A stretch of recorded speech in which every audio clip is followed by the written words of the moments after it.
Toy indray ny mety toetry ny andro any an-dranomasina ny alatsinainy 2 Jolay amin'ny 9 maraina hatramin'ny talata 2 Jolay taona 2024 amin'ny 9 maraina.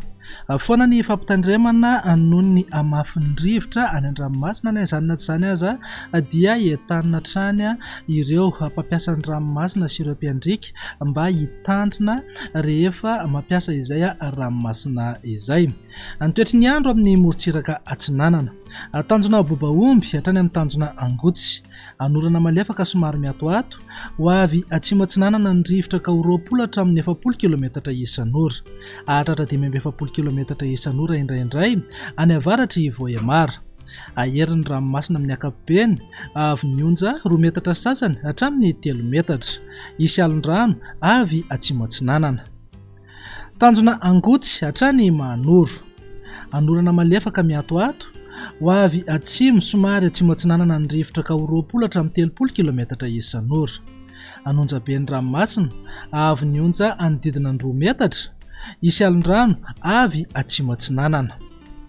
Mahanoro hatrany Taolanaro anorana malefaka miatoato ho avy atsimo ny rivotra ka 10 hatramin'ny 20 km isan'ora.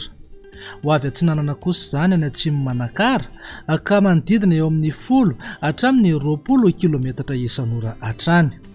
Anonjaben'ny ranomasina avy nionja anodidina 2 metatra isy alon-drano avy atsimo atsinanana.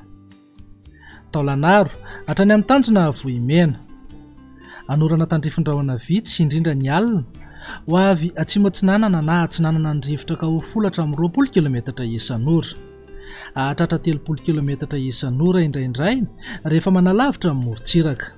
Aherin'ny ranomasina avy nionja 2 metatra sasany hatramin'ny 3 metatra isy alon-drano avy atsimo. Morontsiraka andrefana tanjona Vohimena hatrany amin'ny tanjona Ankabo Homaina amin'ny ankapobeny ho avy atsimo na atsimo atsinanana ny rivotra ka 20 hatramin'ny 70 km isan'ora. Aherin'ny ranomasina avy nionja 2 metatra sasany hatramin'ny 3 metatra isy alon-drano avy atsimo.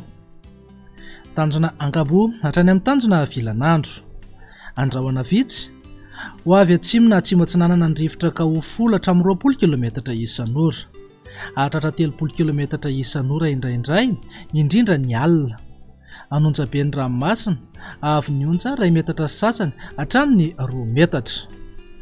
Tanjona Vilanandro hatrany Analalava Andrahoana vitsy ho avy atsimo atsinanana ny rivotra ka 20 hatramin'ny 30 km isan'ora hahatratra 70 km isan'ora rehefa manakaiky any Analalava. Adimy mpanonjan'ny ranomasina avy nionja atsasametatra hatramin'ny 2 metatra. Ny amarana anazy eo Analalava hatrany amin'ny tanjona Bobaomby anorana mahalana eo anelanelan'ny Nosy sy ny tanjona Bobaomby andrahoana amin'ny tsitokotoko any Ankafa. Iovaova ny fitsokan'ny rivotra ka 10 hatramin'ny 20 km isan'ora. Adimy mpanonjana anonjaben'ny ranomasina avy nionja atsasametatra hatramin'ny 2 metatra hahatratra 2 metatra sasany hatramin'ny 2 metatra ny tapany avaratra.